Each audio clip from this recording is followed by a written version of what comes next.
Hello friends, मैं विकास आनंद आप सभी का स्वागत करता हूं आपके अपने स्टडी चैनल लक्ष्य एकेडमी पर। पावर डोज की जो हमारी स्पेशल सीरीज चल रही है उसका ये हमारा 19वां पार्ट है और ऑलरेडी हमने आपके साथ में 18 पार्ट डिस्कस कर लिए हैं एंड 18 पार्ट्स में हमने आपके साथ में 90 MCQ और सभी में हमने जितने भी 4 ऑप्शंस थे लगभग सबको डिटेल में डिस्कस किया। मतलब अगर देखा जाए तो हमने आपके साथ में 200 से 300 क्वेश्चन डिस्कस कर लिए हैं। तो अगर अभी तक पूरी की पूरी सीरीज़ नहीं देखी है तो डिस्क्रिप्शन में ऐप का लिंक है, डेफिनेटली जाइए, चेकआउट कीजिए एंड प्रॉपरली सिस्टमेटिक स्टडी ज़रूर कीजिए, ठीक है ना।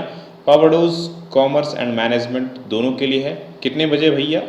सुबह 7 बजे पावर डोज देखिए एंड रात को 7 बजे लाइव सेशन में MCQ डिस्कस कीजिए मेरे साथ में। एंड जिन्होंने अभी तक टेलीग्राम ग्रुप या लक्ष्य अकेडमी ज्वाइन नहीं किया है, डिस्क्रिप्शन में लिंक है, जरूर ज्वाइन करें। एंड मोस्ट इंपॉर्टेंट, देखो आप सभी को पता है कि जून में आप लोगों के एग्ज़ाम होने की पूरी संभावना है और नोटिफिकेशन आने के बाद मुश्किल से 1 से 2 महीने का आपको टाइम मिलेगा एग्ज़ाम के लिए। तो 1-2 महीने में भैया जॉब निकालना कहीं ना कहीं डिफ़िकल्ट होगा। सो अगर प्रॉपर पढ़ना है, सिस्टमेटिक पढ़ना है तो अभी से स्टार्ट करो, क्योंकि अभी आपके पास टाइम है। एंड मोस्ट इम्पॉर्टेंट, ये जो बैच हमने बनाई है वो पूरी की पूरी तरह से टाइम फ्री है। मतलब कोई भी रिस्ट्रिक्शंस नहीं है क्लास देखने के लिए, जब आपके पास फुर्सत हो तब देखो। कंप्लीट 10 यूनिट आपकी यूनिट वाइज वीडियो लेक्चर मिलेंगे, ई नोट्स मिलेंगे और MCQ टेस्ट मिलेंगे सभी के लिए, ठीक है। चलिए शुरू करते हैं क्लास। एंड प्राइस भी बहुत रिजनेबल है। चलो शुरू करते हैं क्लास को। पहला क्वेश्चन ये रहा, चूज द करेक्ट ऑप्शन। भैया इनमें से कौन सा सही कथन है ना, आपको सिर्फ वो बताना है। मैं फिलहाल सही कथन की ओर आगे बढ़ता हूँ, बाकी आप लोग चेक कर लेना, ठीक है ना। पहला सी नंबर, बिजनेस इकोनॉमिक जो यूज़ करती है micro as well as macro, यानी कि ये दोनों चीज़ों को यूज़ करती है। बिजनेस इकोनॉमिक में दोनों आती हैं। ये बिजनेस इकोनॉमिक होती क्या है? अगर मैं बिजनेस इकोनॉमिक की कैरेक्टरिस्टिक की बात करूं तो ये एक मैनेजरियल डिसीजन का पार्ट है, जहां पर हम बिजनेस से जुड़े हुए जितने भी फाइनेंस चीज़ें हैं, जितने भी वर्क कल्चर है, उन सभी को देखते हैं। ये अप्लाई करती है नेचुरल ऑफ इकोनॉमिक थ्योरी, जितनी भी इकोनॉमिक थ्योरीज हैं, ठीक ना, चाहे वो लॉ ऑफ डिमांड हो, लॉ ऑफ रिटर्न हो, डिमिनिशिंग मार्जिनल यूनिटी हो, जितनी भी चीज़ें हैं उन सभी को चेकआउट करती है। इनका सबसे इंपॉर्टेंट काम जो है वो प्रॉफिट को मैक्सिमाइज करना और कॉस्ट को मिनिमाइज करना। And most important, micro as well as macro, ये दोनों मॉडल्स पे काम करती है और दोनों को ही देखती है। So option number C is a correct answer, right. चलिए अगले क्वेश्चन पर आते हैं। ओके, यहाँ पर आपको कुछ इंटरनेशनल बिजनेस के मॉडल्स दिए हुए हैं और उनके कुछ एग्जाम्पल्स आपके पास सेटअप किए हुए हैं। हमें उसका सही सही आंसर्स बताना है। चलिए देखते हैं पहला क्या है। पहला है हमारा मर्चेंडाइजिंग। मर्चेंडाइजिंग होता क्या है? मर्चेंडाइजिंग मतलब जो भी हमारा टाइंजेबल गुड्स होती है, ध्यान से समझना है, जो भी हमारी टाइंजेबल गुड्स होती है, जब आप उनको एक कंट्री से दूसरे कंट्री की ओर बिजनेस सर्व देते हैं तो उस पर जब वर्क करती है। लाइक अगर इसका प्रॉपर एग्जांपल लूँ मैं तो यहाँ पर कौन सा फिट बैठता है, जल्दी देख के बताओ फटाफट बताइए क्या आएगा। एंड इसके लिए आता है वॉलमार्ट। एक कंट्री में, दूसरे कंट्री में, 2-3 जहाँ जहाँ ये डिफरेंट डिफरेंट कंट्रीज़ में अपने साथ बैठी हुई है और जहाँ पर बैठी है वहाँ का वो टाइंजेबल गुड्स को बेचने के लिए ये जाने जाती है, ना कि इनटाइंजेबल गुड्स को, ठीक ना। Next is servicing. सर्विसिंग ये भी सेम चीज़ें हैं, बस ये मर्चेंडाइज वाला तो क्या था, टाइंजेबल गुड्स को दे रही थी और ये इनटाइंजेबल गुड्स को देती है। मतलब जो भी हमारे इनटाइंजेबल गुड्स एंड सर्विसेज होती हैं उनके लिए जानी जाती है। और HDFC हमारी बैंक है और ये जो भी चीज़ देती है वो इनटाइंजेबल सर्विसेज होती है। लाइसेंसिंग बिजनेस क्या है? लाइसेंस के थ्रू काम करना, ठीक है ना। तो लाइसेंस के थ्रू जो भी चीज़ें होती हैं, लाइक आप बोल सकते हो माइक्रोसॉफ्ट, आप अपने PC में जो यूज़ कर रहे हैं या फिर आप अपने डिफरेंट चीज़ें देखेंगे, ये सब क्या है? लाइसेंस के थ्रू काम हो रहा है। फ्रेंचाइजिंग मतलब किसी और का बिजनेस किसी और के स्टेट में चलाना। तो मैकडोनल्ड जो है इसका प्रॉपर एग्जांपल है। तो अगर मैं राइट आंसर देखूं तो यहाँ पर मुझे B नंबर दिख रहा है, बिल्कुल सही, B is the right answer. And आप प्रॉपरली देख सकते हो जो मैंने आपको समझाया है। मर्चेंडाइजिंग क्या है? Export and import of tangible goods. Walmart इसका प्रॉपर एग्जाम्पल है। Servicing, export and import of services को, लाइक इसमें आप टूरिज्म इंक्लूड होता है, इसमें आपका HDFC आ जाता है, TCS आ सकता है, ये सब चीज़ें आ जाती है। लाइसेंसिंग बिजनेस क्या होता है हमारे पास? प्रोसेस ऑफ परमिटिंग, हम इसको परमिट देते हैं क्या, a new party in a foreign country में एक न्यू पार्टी को in order to produce and sell the under trademark, patent और कॉपीराइट। हम क्या कर रहे हैं, दूसरे कंट्री में, हमारी इस कंट्री में चलती है, हमने दूसरे कंट्री वालों को अपना क्या दिया है कि आप मेरा ट्रेडमार्क, मेरी पेटेंट और मेरी कॉपीराइट्स का इस्तेमाल कीजिए, प्रोडक्ट बनाइए और सेल कीजिए।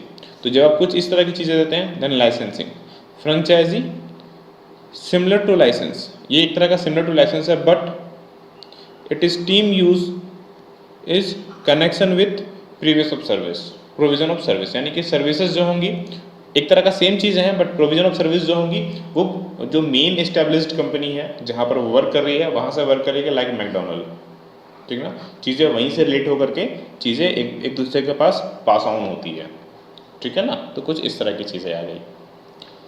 चलो नेक्स्ट क्वेश्चन देखते हैं। बिजनेस एनवायरनमेंट के रिगार्डिंग में इनमें से कौन सा स्टेटमेंट सही है, हमें ये बताना है रिगार्डिंग ऑफ बिजनेस एनवायरनमेंट। चलिए एक एक करके सारे स्टेटमेंट देखते हैं, देन चीज़ों को अच्छे से समझेंगे कि हाँ क्या सही है क्या गलत है। पहला, environment consist of number of factor, event, condition arising from a different source. बात तो सही है कि बिजनेस में जितने भी रिसोर्सेज हैं, जितने भी उसके कारण हैं या घटनाएं हैं या फिर जो कंडीशंस हैं वो डिफरेंट सोर्सेज की वजह से आते हैं, but only a few team does actually impact in the business. लेकिन कुछ व्यवसाय ही इसको प्रभावित करते हैं। नहीं, ये तो गलत है भैया, सब के सब, जब इन्वायरमेंट की बात होती है तो सब के सब इम्पैक्ट होते हैं। लाइक कोविड एक सबसे अच्छा एग्जांपल है, कोविड के आने की वजह से ईच एंड एवरी बिजनेस पे असर पड़ा था, and each and every business को इसके लिए सफ़र करना पड़ा था। तो कुछ को तो नहीं बिल्कुल जोड़ सकते हैं, ऐसा तो हो ही नहीं सकता। चलिए अगला ख्याल देखते हैं। Different factor affecting business environment like social, economic, legal, cultural. बोला जा रहा है कुछ डिफरेंट टाइप के बिजनेस एनवायरनमेंट हैं जिसमें social, economic, legal and cultural आते हैं। हैव देयर इंडिविजुअल अफेक्ट, जो कि इंडिविजुअली अफेक्ट करते हैं, and there is a no way are interdependent. अब यहाँ पर चीज़ों को आप ध्यान से देखेंगे तो ये सारे के सारे ह्यूमन से जुड़े हुए हैं। कल्चर भी एक इंसानी रीत है, लीगल टर्म्स भी इंसानी रीत है, सोशल एंड इकोनॉमिक सभी चीज़ें ये इंडिविजुअली इफेक्ट करते हैं, बट इंटरडिपेंडेंट नहीं है। अरे भैया सबके सब एक दूसरे के साथ डिपेंडेंट हैं, कोई भी ऐसा चीज़ें नहीं है जो डिपेंड नहीं करेंगी। कल्चर के बदलाव से पूरा सोसाइटी में बदलाव आ जाता है, सोसाइटी के बदलाव से पूरी इकोसिस्टम बदलता है, एंड इकोसिस्टम के बदलने से रूल रेगुलेशंस में ऑटोमेटिक बदलाव आने लगता है। तो भैया सब एक दूसरे के साथ लिंक्ड हैं, कोई चीज़ अलग नहीं हो सकती है। तो ये भी गलत हो गया हमारे पास। Business environment is dynamic as it keep on changing. बात तो सही है कि बिजनेस एनवायरनमेंट जो है वो एक डायनेमिक है, एंड चेंजेस की ऑलवेज रिक्वायरमेंट होती है और ऑलवेज बदलते रहता है। बात तो सही है, लाइक कोविड की वजह से देख लो कितने सारे बिजनेस का फॉर्म ऑफ नज़रिया बदल गया है, वर्क फ्रॉम होम का कल्चर आ गया था तो ये पहले भी, लेकिन पहले चीज़ों को ध्यान नहीं दिया गया था, बट अब वर्क फ्रॉम होम एक कॉमन सा वर्ड हो गया है। दूसरा क्या है, business environment is mostly uncertain. पहला चीज़ तो सही है कि बिजनेस एनवायरनमेंट अनसर्टेन होता है, मोस्टली अनसर्टेन होता है।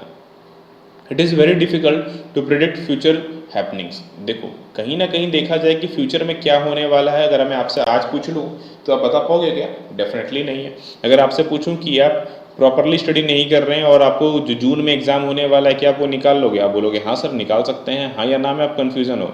अब किस्मत के भरोसे बैठे हुए हो तो बात अलग है, लेकिन हाँ अल्टीमेटली अगर अपनी मेहनत के एफर्ट के दम पे बैठे हो तो डेफिनेटली आप प्रिडिक्ट कर सकते हो थोड़ी बहुत चीज़ें कि हाँ ये चीज़ें हो सकती हैं, बट 100% श्योरिटी पॉसिबल नहीं है। तो वही चीज़ यहाँ बोला गया है। It both dynamic and प्लेटिव concept. यहाँ पर बोला जा रहा है कि ये डायनेमिक एंड प्लेटिव कॉन्सेप्ट पर बेस्ड है हमारा क्या बिजनेस इन्वायरमेंट। बिल्कुल सही, ये भी सही है। So C D and E, C D and E, B is a right answer. ठीक है ना। चलिए अगले क्वेश्चन पर आते हैं। अगला क्वेश्चन है, अच्छा जब भी ऐसे वाले क्वेश्चन मिलते हैं असर्टेन एंड रीज़न वाले, यानी कि कथन और कारण वाले, मैं पहले बोलता हूँ स्टेटमेंट पढ़ें एंड चेक करें कि क्या ये सही एंड गलत है या नहीं। बाद में इनको मिलाने की कोशिश करें कि हाँ ये मिलता है या नहीं मिलता है, वो बाद वाली चीज़ें हैं। ठीक ना। पहला क्या है, law of variable proportion is applicable when some factor are fixed. Law of variable proportion जो है वो वर्क करता है कब? जब कुछ फैक्टर फिक्स्ड हो। ये बात तो सही है। And some factor are variable, and कुछ फैक्टर्स जो हैं वो वेरिएबल होना चाहिए, 100% ट्रू। दूसरा, लॉ ऑफ रिटर्न, अब लॉ ऑफ रिटर्न्स की बात हो रही है, is applicable when all factor are fixed. नहीं भाई, ये भी नहीं होगा, ये भी यहाँ पर तक सही है, बस यहाँ से बदलना चाहिए। Some factor are fixed and some factor are variable, तब जा करके कोई भी, जितने भी लॉ ऑफ फैक्टर्स हैं, जितने भी लॉ ऑफ थ्योरीज हैं, वो इकोनॉमिक थ्योरीज, वो सब के सब अन्य बातों के समान रहने पर, अन्य बातें समान रहेंगी लेकिन कुछ बातों में बदलाव आएगा ही आएगा। तो पहला स्टेटमेंट सही है, दूसरा गलत है, तो ऐसे ही आपको दिख गया सी होगा। ए और बी कभी भी ऐसे कंडीशन में सही नहीं होते हैं, तो इनको तो सिर्फ भूल जाओ। तो ये बहुत अच्छी चीज़ें हैं, इसीलिए मैं बोलता हूँ पहले स्टडी करो, देन फिर मैच करने की कोशिश करो। Last but not the least, under which demand state consumer dislike the product and they may even pay the price to avoid it. बोला जा रहा है कस्टमर किसी प्रोडक्ट को डिसलाइक कर रहे हैं एंड वो उसके रिगार्डिंग में पेमेंट नहीं करना चाहते हैं, वो किस तरह का मार्केटिंग ऑफ डिमांड का पार्ट होगा। And this is known as negative demand. क्या कहलाता है? Negative demand. क्या होता है एक बार देखो, अगर कस्टमर किसी प्रोडक्ट को डिसलाइक करता है या फिर सर्विस को डिसलाइक करता है तो उसकी डिमांड जो है वो ऑटोमेटिक रिड्यूस हो जाती है एंड कस्टमर को उसकी नीड नहीं होती है। पहली चीज़ तो ये। नेगेटिव डिमांड उसी को बोला गया है जहाँ पर हम अनवांटेड या डिसलाइक या फिर उसको अवॉइड करते हैं, ठीक है ना। इसका प्रॉपर एग्जांपल है अ पेनफुल मेडिकल ट्रीटमेंट। अगर कोई पेनफुल मेडिकल ट्रीटमेंट होता है तो कहीं ना कहीं कोई बहुत सारे कंज्यूमर जो हैं उस पर 1 रुपये भी खर्च करना, भले उनके स्वास्थ्य को ठीक कर रहा हो, वो उसको अवॉइड करना पसंद करते हैं। तो डिमांड, ऐसी डिमांड को नेगेटिव डिमांड बोला जाता है। सो ऑप्शन नंबर डी, ठीक है ना। तो ये तो थे भैया 5 क्वेश्चंस। ऑलरेडी मैं बोल चुका हूँ पढ़ना बहुत ज़रूरी है एंड राइट नाउ सही टाइम पर सही पढ़ना ज़रूरी है। कुछ लोग सिर्फ बैठ करके सोच रहे हैं कि अच्छा नोटिफिकेशन आएगा तब पढ़ेंगे, नोटिफिकेशन आएगा तब पढ़ेंगे। मेरे दोस्त एक बात बताओ, 1 से 2 महीने या फिर 1 से 1.5 महीने में आप कौन सा तीर मार लोगे? नहीं ना मार पाओगे, क्योंकि उस समय आप हेक्टिक में आ जाओगे, प्रेशराइज्ड हो जाएंगे आप। मैं पहले भी अभी भी बता रहा हूँ कि जून में होने की संभावना है, इसकी पूरी संभावना है। एंड जो कोर्स है उसमें 1 साल की वैलिडिटी दी है यार, हमने 1 साल की वैलिडिटी दी है आपको। अगर जून में नहीं हुआ, दिसंबर में हुआ तो भी आपके पास वैलिडिटी रहेगी, कोर्स अवेलेबल रहेगा। तो इससे बढ़िया और क्या चाहिए? आप अभी से स्टडी स्टार्ट करो। एक सिंपल सा चीज़ है, 10 दिन खाना नहीं खाओगे और 1 दिन खाना पड़े 10 दिन का, क्या पॉसिबल है? नहीं, हमें रोज़ खाना पड़ता है। सेम पढ़ाई में भी होता है। यूजीसी नेट का रिजल्ट आप सभी को पता है कितना है? सिर्फ 6%। क्यों ये 6% लोग ही क्वालिफाई होते हैं? कभी सोचा है आपने?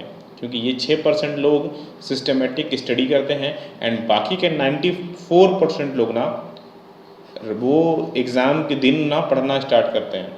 ये यूजीसी नेट है, कोई आपके 10th क्लास का एग्ज़ाम नहीं है या ग्रेजुएशन का एग्ज़ाम नहीं है कि रातों रात पढ़ा और जॉब निकल गई और मिल गया चीज़ें। थोड़ा बहुत समझें एंड थोड़ी बहुत उसको पढ़ने की कोशिश में लाएं। चलिए फिर मिलते हैं अगले क्लास में।